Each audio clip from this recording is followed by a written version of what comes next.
안녕하십니까. 광야 말씀입니다. 우리의 영적 상상력은 창세기에 기록된 두 개의 결정적인 장면 앞에 멈춰 섭니다. 첫 번째는 온 세상을 뒤엎었던 심판의 물이 빠진 후 아라랏산의 적막함 속에 정박한 거대한 방주입니다. 그 안에는 인류의 남은 자 노아가 있습니다. 그는 밖에서 불어오는 새로운 시작의 가능성 속에서도 굳게 닫힌 문 안에서 하나님의 다음 명령을 기다립니다. 그의 신앙은 순종적인 기다림으로 정의됩니다. 두 번째 장면은 메소포타미아의 번성한 도시 문명, 갈대아 우르를 등지고 떠나는 한 가족의 모습입니다. 족장 아브라함은 목적지도 여정도 알지 못한 채 오직 여호와께서 아브라함에게 이르시되 너는 너의 고향과 친척과 아버지의 집을 떠나 내가 내게 보여줄 땅으로 가라. 하나님의 음성 하나에 의지하여 미지의 세계로 출발합니다. 그의 앞에는 길도 없고 오직 믿음으로 걸어가야 할 땅만 펼쳐져 있습니다. 이 두 인물, 노아와 아브라함은 성경이 제시하는 위대한 믿음의 영웅들입니다. 그러나 하나님께서 그들에게 요구하신 삶의 방식은 놀라울 정도로 다릅니다. 창세기 6장 9절, 이것이 노아의 족본이라. 노아는 의인이요 당대의 완전한 자라. 그는 하나님과 동행하였으니. 그러나 창세기 17장 1절에서는 아브람이 99세 때에 여호와께서 아브람에게 나타나서 그에게 이르시되 나는 전능한 하나님이라. 너는 내 앞에서 행하여 완전하라. 명령하십니다. 노아가 걷는다는 것은 함께 걷는다는 것이고, 아브라함이 걷는다는 것은 앞에서 걷는다는 것입니다. 이 두 걷는다의 차이가 신앙의 본질에 대한 차이를 나타냅니다. 우리는 이 미묘하지만 결정적인 차이에 담긴 하나님의 마음을 묵상하려고 합니다. 우리는 언어의 뿌리, 역사적 배경, 그리고 구속사의 거대한 흐름을 관통하며 하나님은 왜 하나님의 백성을 단순히 동행자를 넘어 세상을 향한 개척자로 부르시는지를 살펴볼 것입니다. 이는 닫힌 방주 문에 머무른 신앙에서 불확실성을 향해 길을 내는 신앙으로 우리를 초대하시는 하나님의 음성을 듣는 여정이 될 것입니다. 노아와 아브라함을 향한 하나님의 다른 부르심은 구속사의 흐름 속에서 발생하는 거룩한 긴장, 즉 보존의 신앙과 개척의 신앙 사이의 갈등을 드러냅니다. 이 갈등은 어느 한쪽이 우월하다는 의미가 아니라 하나님의 구원 계획에 대한 시대적 상황과 주님의 목적에 따라 신앙의 역할과 책임이 어떻게 역동적으로 발전하는지를 보여줍니다. 노아가 부름받은 시대적 배경은 창세기 6장 5절에서 7절에 나타납니다. 여호와께서 사람의 죄악이 세상에 가득함과 그의 마음으로 생각하는 모든 계획이 항상 악할 뿐임을 보시고 땅 위에 사람 지으셨음을 한탄하사 마음에 근심하시고 이르시되 내가 창조한 사람을 내가 지면에서 쓸어버리되. 세상은 폭력과 타락으로 가득 차 하나님의 한탄과 심판을 자초한 절망적인 상황이었습니다. 이 극심한 외적 갈등 속에서 하나님의 백성에게 요구되는 최우선 과제는 세상의 죄악에 물들지 않고 생명의 씨앗을 지키는 구별과 보존이었습니다. 따라서 하나님과 함께 동행하는 노아의 신앙은 이 시대적 사명에 대한 완벽한 응답이었습니다. 그의 신앙은 방주라는 폐쇄된 공간 안에서 하나님의 모든 명령을 준행하며 거룩함을 지키는 세상으로부터 분리된 방어적 성격을 띨 수밖에 없었습니다. 그러나 아브라함이 너는 내 앞에서 완전하게 행하라는 명령을 받은 시점은 창세기 16장의 실패 직후, 즉 13년간의 침묵이 흐른 뒤였습니다. 아브라함은 하나님의 약속을 기다리지 못하고 인간적인 방법으로 하갈을 통해 이스마엘을 낳았고, 이는 가정 내의 심각한 갈등과 고통을 초래했습니다. 이것은 아브라함이 직면한 내면의 갈등, 즉 하나님의 약속을 신뢰하는 믿음과 현실의 조급함 사이의 싸움을 보여주는 것입니다. 바로 이 인간적 실패와 한계의 지점에서 하나님은 더 높은 차원의 믿음을 요구하십니다. 이제 신앙은 단순히 죄를 피하는 소극적 보존을 넘어 자신의 실패와 불확실한 미래에도 불구하고 하나님의 언약을 믿고 새로운 역사를 시작하고 개척하는 능동적 행위가 되어야 했습니다. 이 부르심은 아브라함 개인의 한계를 넘어 그를 통해 온 세상을 구원하시려는 하나님의 새로운 계획의 서막을 여는 것이었습니다. 노아와 아브라함의 신앙 모델의 본질적인 차이는 히브리어 원문의 심층적인 분석을 통해 더욱 선명하게 드러납니다. 동일한 동사 하타헬레크가 사용되었음에도 이와 결합된 전치사가 모든 것을 바꿉니다. 우리가 하나님 말씀의 의미를 더 깊이 연구하고 묵상할수록 하나님의 은혜에 더 가까이 갈 수 있습니다. 노아는 하나님과 함께 걸었습니다. 여기서 걷다의 히브리어 히트 할레크는 일회성이 아니라 지속적으로 스스로를 걷게 하는 삶의 방식과 여정을 의미합니다. 고대 상형 문자에서는 계시된 방향을 손에 잡고 나아가는 여정이란 뜻입니다.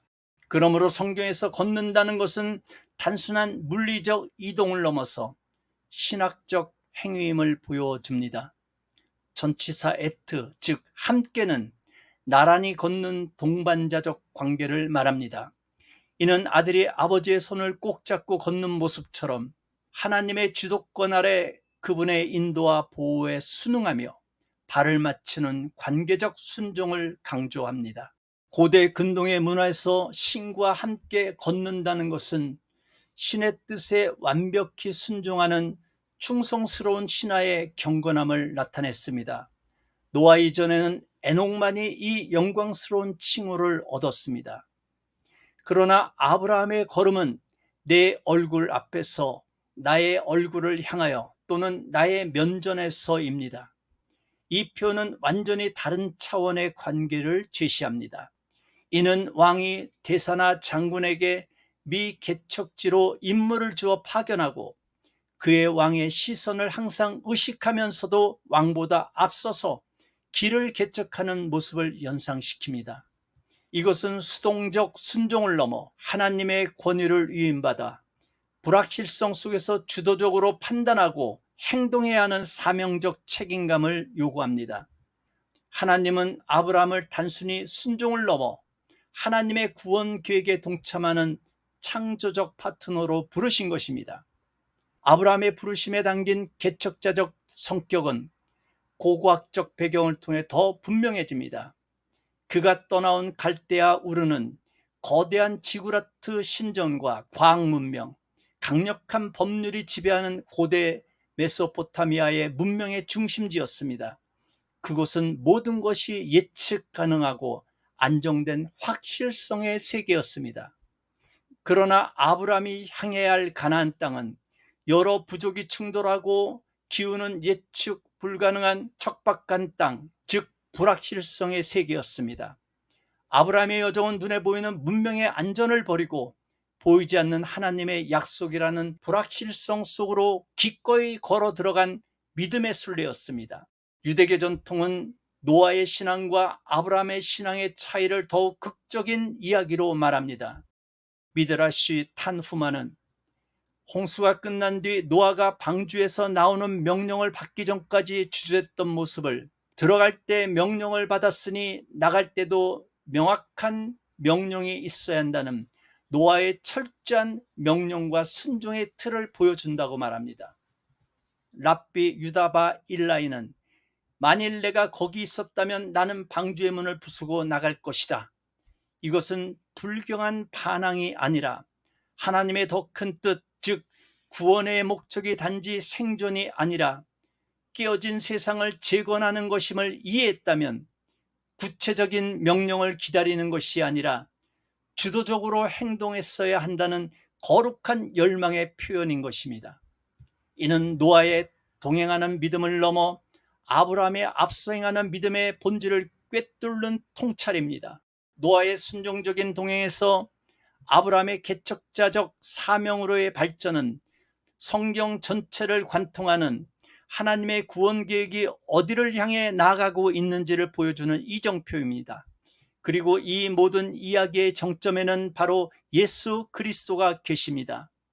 예수 그리스도는 노아의 동행과 아브라함의 앞서 행함을 완벽하게 체현하고 완성하신 분이었습니다. 예수님은 요한복음 14장 10절에서 내가 아버지 안에 거하고 아버지는 내 안에 계신 것을 내가 믿지 아니하느냐. 내가 너희에게 이르는 말은 스스로 하는 것이 아니라 아버지께서 내 안에 계셔서 그의 일을 하시는 것이라. 예수님은 하나님과 완벽하게 동행하는 삶을 사셨습니다. 그분 자신이 하나님이 우리와 함께 계시다는 뜻의 임마누엘의 성취였습니다. 예수님은 노아가 보여준 순종의 정점을 보여주셨습니다. 동시에 예수님은 우리의 구원을 위해 하늘 보좌를 버리고 이 땅으로 앞서 걸어오신 개척자이십니다. 히브리서 2장 10절 그러므로 만물이 그를 위하고 또한 그로 말미암은 이가 많은 아들들을 이끌어 영광에 들어가게 하시는 일에 그들의 구원의 창시자를 고난을 통하여 온전하게 하심이 합당하도다. 아브라함이 갈 바를 알지 못하고 길을 떠났듯 예수님은 십자가라는 가장 큰 불확실성과 고난 속으로 걸어가심으로 하나님께로 나아가는 새롭고 산 길을 열어주셨습니다. 그분 자신이 내가 곧 길이요라고 선언하셨습니다. 하나님은 당신의 백성이 단순히 죄악된 세상으로부터 자신을 보존하는 안전한 동행에 머무르기를 원치 않으십니다. 우리가 하나님의 마음을 품고 깨어진 세상을 회복시키는 창조적인 개척의 여정에 동참하는 성숙한 파트너가 되기를 원하십니다. 노아의 방주는 구원의 필수적인 시작이었지만 하나님의 최종 목적지는 방주안이 아니었습니다. 그 목적은 방주 밖으로 나와 아브라함처럼 온 세상을 축복하는 통로가 되는 것이며 이 길은 예수 그리스도를 통해 완성되었고 이제 교회에게 위임되었습니다. 시작할 때 질문, 왜 하나님은 노아와 아브라함에게 다른 방식의 삶을 요구하셨는가? 이에 대한 해답이 이제 명확해졌습니다. 이는 신앙의 성숙 과정이며 하나님의 구원 계획의 점진적 확장을 보여줍니다. 하나님은 우리에게 먼저 노아처럼 세상과 구별되어 그분의 말씀에 순종하는 동행의 기초를 요구하십니다. 그러나 그 기초 위에서 우리가 아브라함처럼 불확실한 현실 속으로 담대히 걸어 들어가 하나님 나라를 개척하는 앞서 행하는 용기를 갖추라고 말씀하십니다. 오늘날 이 메시지는 우리와 교회에 도전을 줍니다. 우리의 신앙은 노아처럼 방주에 머물러 있습니까? 아니면 아브라함처럼 여정을 떠나고 있습니까? 개인적인 경건, 규칙적인 예배와 기도는 우리를 세상의 죄악으로부터 보호하는 소중한 노아의 방주입니다. 그러나 하나님은 우리가 이 안전지대에만 만족하기를 원치 않으십니다. 우리 주변에 깨어진 가정, 상처 입은 이웃, 사회에 부리는 우리가 문을 열고 나아가야 할 세상입니다. 우리의 신앙은 세상을 등지는 소극적 구별을 넘어 세상을 변화시키는 능동적 섬김으로 나아가야 합니다. 허락을 기다리지 말고 사명을 시작하십시오. 우리는 종종 하나님의 구체적인 사인이나 완벽한 조건을 기다리며 행동하기를 주저합니다. 그러나 하나님은 이미 우리에게 서로 사랑하라, 정의를 행하라, 땅끝까지 이르러 내 증인이 되라는 대사명을 주셨습니다. 내 주변에 사랑과 정의가 필요한 곳이 보인다면 그것이 바로 내 앞에서 행하라는 하나님의 부르심의 자리입니다. 더 이상 허락을 기다리는 노아가 아니라 이미 주어진 사명을 신뢰하고 문을 여는 아브라함의 영적 자손이 되어야 합니다. 믿음은 확실성이 아니라 불확실성을 살아낼 용기입니다. 아브라함의 믿음은 모든 것을 알았기에 위대한 것이 아니라 알지 못함에도 약속하신 하나님 한 분을 신뢰했기에 위대했던 믿음의 조상이 되었습니다. 우리의 구원은 예수 그리스도의 십자가라는 가장 확실한 반석 위에 서 있습니다. 그러나 우리의 삶은 그 구원의 능력을 가지고 불확실한 세상 속을 걸어가는 여정이어야 합니다. 하나님은 우리에게 모든 답을 주시지 않습니다. 대신 모든 길 가운데 함께 하시는 하나님 자신을 주십니다. 하나님은 우리를 단지 손잡고 걷는 어린 아이로만 부르신 것이 아니라 하나님의 비전을 품고 세상의 어둠 속으로 먼저 걸어 들어가는 성숙한 동역자로 부르셨습니다. 깨어진 세상을 보며 기도하는 것을 넘어 전능하신 하나님이 내 면전에서 나를 지켜보신다는 믿음 하나로 기꺼이 불확실성 속으로 걸어 들어가는 것, 그것이 바로 아브라함에게 주어졌고 오늘 우리에게도 요구되는 앞서 행하는 믿음의 본질입니다. 아멘.